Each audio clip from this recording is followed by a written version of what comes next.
Saldū ar Eiropas Reģionālās attīstības fonda līdzfinansējumu pilsētvides attīstībai ir veikta sabiedriskā un vēsturiskā centra sakārtošana. Sagatavojot teritoriju starp Lielo Striķu un Rīgas ielu uzņēmējdarbības un turisma attīstībai, pilsētas centrā ir sakārtotas inženierkomunikācijas, atjaunots ielu segums, radot priekšnoteikumus veiksmīgai investīciju piesaistei un pilsētas attīstībai. Lielās ielas laukumu un lielo ielu pagājuši gadu norekonstruēja. Man liekas, Saldus ar katru dienu ar vienu ir skaistāks un košāks un ražanāks.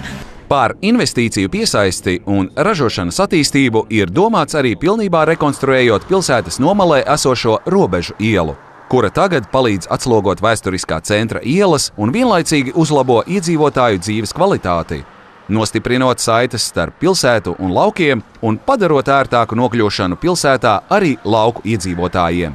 Eiropas Reģionālās attīstības fonda līdzfinansējums ir palīdzējis Saldū uzbūvēt arī modernu mūzikas un mākslas skolas ēku ar plašām klasēm un pat akustisko koncertu zāli. Šeit bija kādreiz, kad šeit vēl nekas nebija uzcelts, šeit bija vienkārši zālājs. Un jā, tad uzcēla mākslas skolu, tad, kad bija atklāšana, varēja iet tur visi iekšā, un tad arī daudz pieteicās tur mācīties.